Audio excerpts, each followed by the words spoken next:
Hello दोस्तों, आप सभी का स्वागत है आपके अपने यूट्यूब चैनल मैथ्स टारगेट में। दोस्तों आज हम लोग सीखेंगे अनुपात और समानुपात यानी रेशियो एंड प्रोपोर्शन। तो चलिए शुरू करते हैं एकदम बेसिक से। बिल्कुल बेसिक क्लास होगा रेशियो एंड प्रोपोर्शन का। तो चलिए शुरू करते हैं। देखिए, सबसे पहले हम आपको बात बताएं कि अनुपात होता क्या है यानी रेशियो क्या होता है। दो संख्या को एक ही अनुपात में लिख देना, यानी कि जैसे अगर हम बात करेंगे कि 2:3। पहले तो देखो अनुपात क्या होता है, इसको अनुपात बोलते हैं। ये जो दो बिंदु है इसको अनुपात बोलते हैं। अनुपात कैसे लिखा जाता है, तो इस दो बिंदु को अनुपात के रूप में लिखा जाता है। अब कोई संख्या को छोटा से छोटा रूप में बांट दे, यानी कि दो भागों में बांट देना ही अनुपात कहलाता है। कोई संख्या को 2 भागों में या 3 भागों में या 4 भागों में बांटना ही अनुपात कहलाता है। अब देखो, सबसे पहले हम बताएं आपको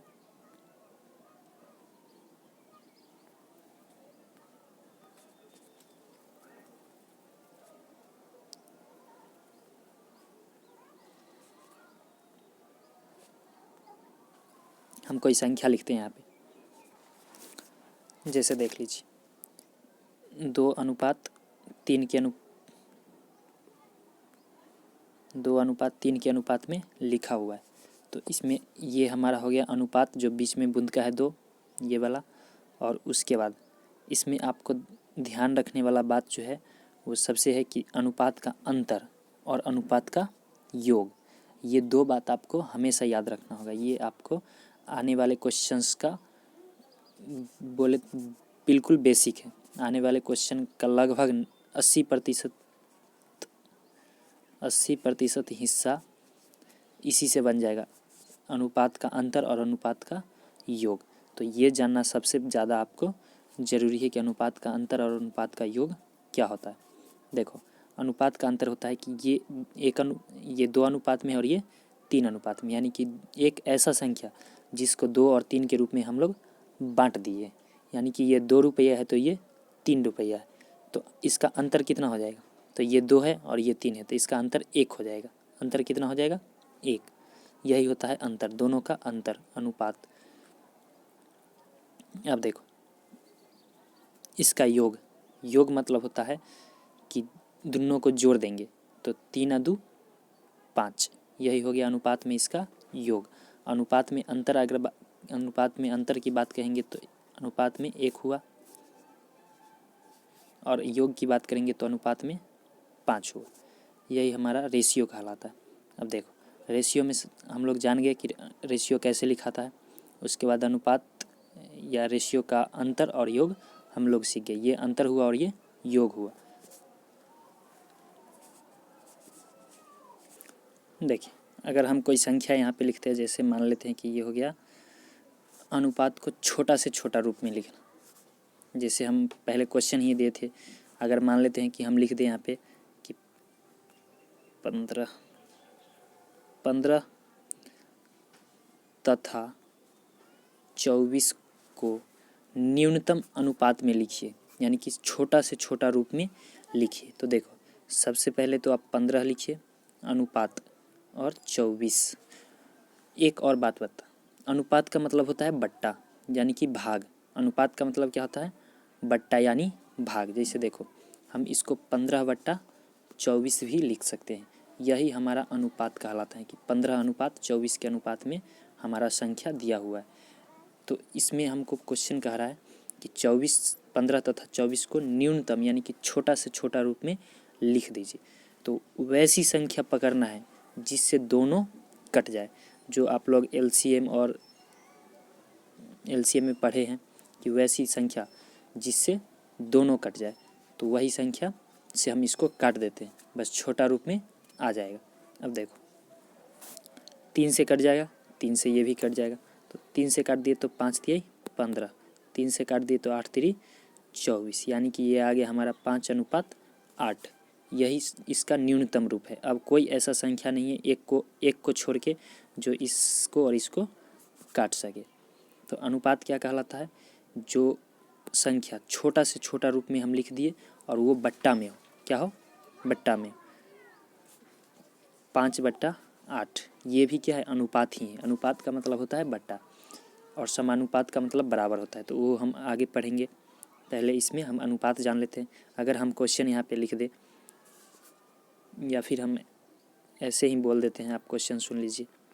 अगर हम क्वेश्चन लिखे कि 32 तथा 40 को न्यूनतम अनुपात में लिखिए, 32 तथा 40 को न्यूनतम अनुपात में लिखिए। ये हो गया 32 और तथा 40, इसको छोटा से छोटा अनुपात में लिख के हमको दिखाना है। तो देखो हम पहले लिख देते हैं 32 अनुपात में 40। अब कोई ऐसा संख्या खोजेंगे, वह बड़ा से बड़ा संख्या, छोटा नहीं। जैसे छोटा से भी आप काट सकते हैं, लगातार कटेगा। जैसे अगर हम 2 से काटेंगे तो ये 16 बार में कटेगा, फिर ये 20 बार में कटेगा, फिर 16 को काटेंगे, तो वैसे भी बन सकता है हमारा।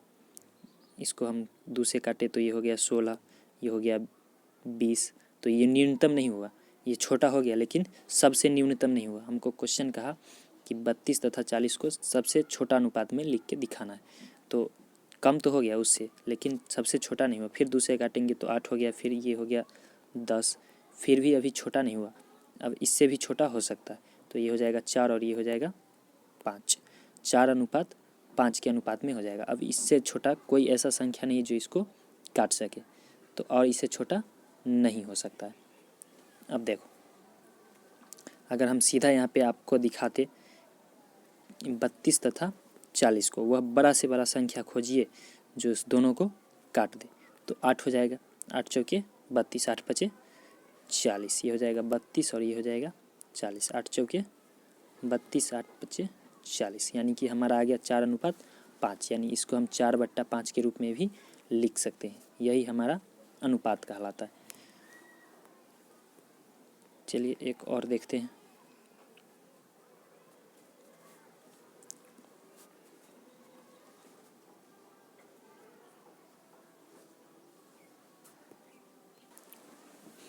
देखिए क्वेश्चन आपको कभी भी अधिकतम में नहीं दे सकता है। जैसे अगर हम क्वेश्चन दे दिए यहाँ पे कि 4:5 को अधिकतम अनुपात में लिखिए, तो इसका कोई एक आंसर नहीं हो सकता है। इसको अगर ऐसा क्वेश्चन देता है तो आपको ऑप्शन देगा और ऑप्शन के हिसाब से टिक मारना होगा।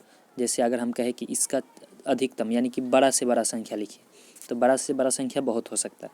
अगर इसमें हम इसका दुगुना कर दे तो 4 दूना 8 हो जाएगा, 5 दूना 10 हो जाएगा। ये भी इससे ज़्यादा है, इससे ज़्यादा है। अगर इससे भी बड़ा करना है तो 4 तिहाई 12 कर देते हैं, 5 तिहाई 15 कर देते हैं, ये भी इससे बड़ा है। तो अधिकतम बहुत हो सकता है। जितना आगे जैसे गुना करते जाएंगे, जितना आगे बढ़ाते जाएंगे उतना अधिकतम होते जाएगा, लेकिन न्यूनतम बहुत कम होता है। जो इसके हिसाब से आपको ऑप्शन में टिक, ऑप्शन के को देख के और टिक लगाना होगा। ये कौन आंसर होगा इसका, जो ऑप्शन में मिलेगा वही टिक लगाना होगा।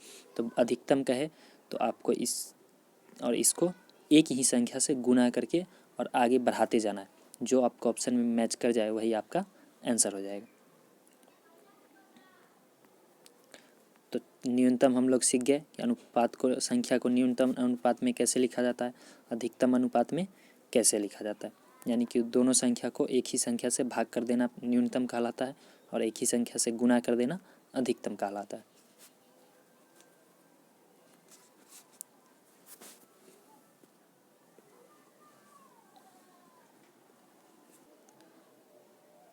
तो चलिए अब हम लोग बढ़ते हैं आगे।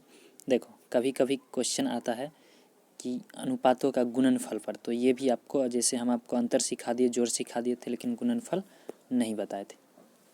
जैसे अगर मान लें यहाँ पे क्वेश्चन दे देती है 2:3 के अनुपात में, या फिर 4:5 के अनुपात में, 6:7 के अनुपात में, इस तरह क्वेश्चन प्रश्न में दिया हुआ है अनुपात, और क्वेश्चन कहा कि दो संख्याओं का गुणनफल इतना है, तो हमको क्या करना है, इन दोनों को गुना कर लेना है, तब आपका आंसर सटीक निकलेगा।